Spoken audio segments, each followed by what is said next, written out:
Hey there, I'm so glad you're still here with me, because today we're stepping into a space that feels both tender and brave. Those patterns we inherit from our families, those cycles of hurt or shame that seem to get passed down generation after generation like heirlooms. You might have noticed anger, fear, addiction, or unhealthy habits cropping up in your own life, just like they did in your parents' or grandparents'. I totally get it. It feels like an invisible chain holding you captive, whispering, "This is your destiny. You can't break free." Those legacies can feel impossible to escape, but here's the good news. Jesus came to smash every chain, Acts 12:7, and set us free to walk in new rhythms of grace. Today we're going to learn how to break those chains and start a brand new legacy. To help you really feel the power of this prayer, I want to share a true story about a dear friend of mine. Let's call her Sarah. Her story isn't just hers alone. I believe it reflects many of us. Sarah grew up in a home where criticism, anger, and shouting matches were as common as meals. Her parents were hardworking and kind, but they didn't know how to show love in a healthy way. Her dad's outbursts and her mom's harsh words hung over the house like a dark cloud that never lifted. Sarah lived under that cloud throughout her childhood, and the wounds just kept piling up. When she grew up, Sarah promised herself she'd never be like her parents. She vowed she'd be a calm mom, a gentle wife, and build a home filled with love and peace. But as soon as she started her own family, those old patterns kicked back in. Under stress, she found herself snapping at her kids. She tried so hard to control her reactions, but whenever pressure hit, her parents' words and behaviors resurfaced in her. Sarah felt helpless and defeated, convinced she'd failed and would never escape her family's fate. She was ashamed and guilty because she was doing exactly what she'd sworn she never would. One day, Sarah hit her breaking point and decided to try a healing prayer. She began by praying to break the generational curse of anger. She followed the same steps I'm going to guide you through today. She even wrote her dad's name down and prayed forgiveness over him, not because he was in the right, but so she could free her own heart from bitterness and resentment. She also asked God to heal her wounds. Then the miracle happened. Change didn't come overnight, but little by little, Sarah started to feel peace. She still felt anger, but it no longer controlled her. She learned to pause, take a deep breath, and pray instead of yelling. Her transformation even rippled through her family. Her husband told her he noticed a new calm at home, and her kids no longer had to witness the kind of fights she'd grown up with. That was the start of a new legacy, a legacy of peace and grace. Sarah's story is living proof that no matter how deep your wounds are, no matter how long you've believed those lies, there is always hope for change. The most important thing is to begin, even if it's just a single small step. So, we've walked through Sarah's story and seen how heavy those generational patterns can feel. Now let's go a bit deeper and explore the spiritual side, the real power of healing prayer in this context. You see, healing prayer isn't magic. It's even more amazing than that. It's not some secret formula or an instant fix-it pill for all our problems. It's a deep, intentional act where we acknowledge the power of Jesus. When he died on the cross, he didn't just redeem our personal sins, the wrong choices we've made. He also redeemed every sinful pattern and wound passed down through generations. He took all of that on himself. The Bible tells us in Acts 12 verse 7, "And behold, an angel of the Lord stood by him, and a light shone in the cell. The angel struck Peter on the side and woke him up, saying, 'Quick, get up.' And the chains fell off his wrists." That story isn't just about Peter. It's a living picture of the freedom God wants for us. He wants to wake us up from lies and old patterns, and he wants every chain to fall off our hands, including the ones we can't even see. Healing prayer is about declaring that freedom. It's saying to God, "I don't want to keep living under these lies.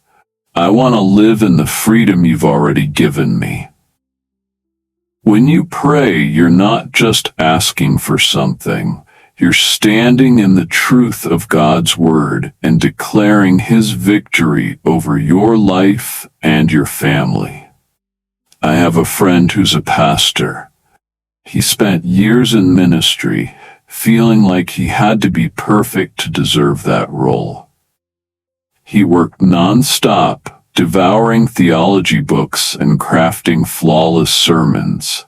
On the outside, he seemed successful, but inside, he felt empty and lived in constant fear of being exposed as a fraud. One day, he hit his limit and paused. He prayed, not for strength or wisdom, but simply, "Lord, show me who I am in your eyes." As he listened, God showed him a picture, a father holding his exhausted son. In that moment, he realized he wasn't God's perfect pastor. He was God's beloved child. From then on, he began to see himself and his ministry differently. He stopped chasing perfection and instead became a compassionate father figure, ready to help others find their worth in God. Healing prayer is about discovering that identity. It's about learning to see yourself through God's eyes. Don't be afraid to start that conversation with him. Believe that God wants to heal you, not because you deserve it, but because he loves you. Trust that your healing begins the moment you see who you are in him. So, we've talked about the importance of breaking generational patterns. Now let's move into the practical part. How to actually get started. Believe me, it's not complicated, and you don't need fancy words or a rigid ritual. What matters most is the sincerity and openness of your heart. Start by finding a quiet spot. Maybe it's your bedroom, a cozy corner on the couch, or even your car during your lunch break. The goal is to pick a place where you can sit undisturbed for a few minutes with God. Once you're there, sit comfortably, relax your shoulders, and place one hand over your heart and the other on your belly. Next, let's try a simple practice I call the breath of peace. Close your eyes if you like, then inhale deeply and slowly through your nose, filling up your lungs. As you breathe in, whisper in your mind, "Lord, I am here."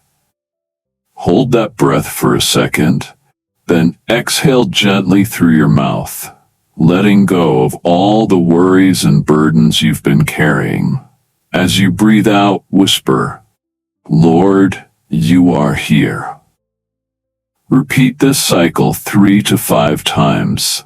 It's an easy way to ground yourself in his presence and let the day's noise fade away. Now that you're a bit more centered, start talking to God. Don't filter your words or worry about sounding spiritual or perfect. Just be real. Share exactly how you feel. Talk about the family patterns you've noticed. Anger, criticism, financial fears. You could say, Jesus, I bring you the burden of these generational patterns. I see myself repeating my parents' mistakes, and I feel powerless. I don't want to pass this on to my children. After that, declare God's truth over yourself. This part is crucial. Speak these words out loud, with confidence, as if you're planting seeds of truth in your heart. Say, Lord, I renounce the generational patterns of anger and bitterness. I forgive my parents and ancestors for passing these on. I choose freedom in your name. Next, proclaim Jesus' victory. Loudly and boldly declare, Jesus, by your blood I am claimed as yours. No chain can hold me. Every generational curse is broken over my life and my descendants. Repeat that promise 3 times, so the power of the cross resonates deeply in your soul. Finally, sit in silence and listen. Don't try to predict what you'll hear. You might notice your mind growing quieter, feel a gentle peace wash over you, or simply sense a fresh breeze in your spirit.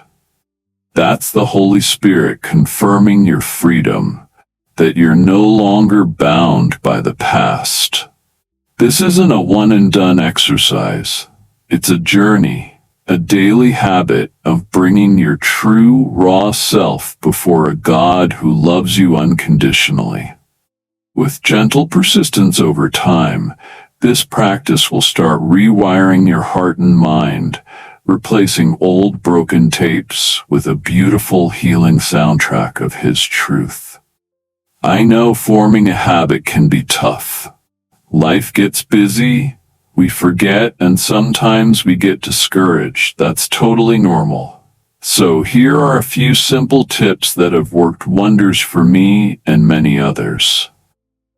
These aren't hard rules, just gentle nudges to help you maintain this spiritual rhythm naturally and consistently.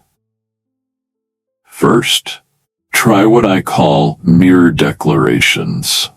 For the next week, every morning when you brush your teeth or wash your face, stand in front of the mirror, look yourself in the eye, and say 5 Bible-based affirmations out loud. I am loved. I am chosen. I am worthy of grace. I am redeemed. I am God's masterpiece. It might feel awkward or silly at first, but stick with it. Seeing your own reflection as you speak God's truth rewires your brain to believe what He says about you. You can even add gestures, hand on heart when you say I am loved, arms lifted when you declare I am redeemed. So your body joins in the confession. Another tip that helps is linking your prayer time to an existing habit. Connect your prayer to something you already do every day, like brewing your morning coffee, catching the bus to work, or taking an evening walk. This natural pairing turns a simple action into a gentle spiritual reminder. For example, every time I brew coffee, I'll spend 3 minutes in prayer. Finally, try journaling after you pray. Spend a few minutes jotting down what you prayed, how you felt, and any insights or impressions you received. Trust me, when you look back over your journal after a few weeks, you'll see a beautiful story of progress, healing, and hope unfolding before your eyes. Those pages become living proof that God is at work in your life, even on days you don't feel it right away. These tips aren't meant to pile on more pressure. They're just small tools to help you nurture this precious habit. Pick one or try them all. The most important thing is to start and keep going, even if it's just a little each day. Before we wrap up, remember this. You are not alone on this journey. Whatever generational patterns you're facing, you're not responsible for what happened before you were born. You have the right to be free, loved, valued, and supported. Your worth isn't up for debate. It was sealed at the cross. God doesn't look at your past mistakes. He sees the heart He created to love you. I truly believe you're here today for a reason. You're here because God wants to bring you healing, peace, and a fresh start. So give healing prayer a chance. Take that first step, no matter how small, no matter how skeptical you feel. Believe you're heard, and know your journey to wholeness has already begun.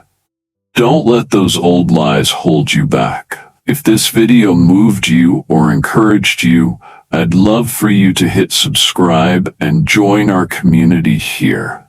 This is a safe space filled with encouragement, hope, and real stories that help us grow together.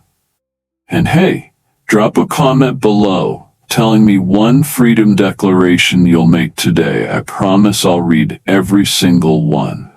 Thank you so much for spending this time with me.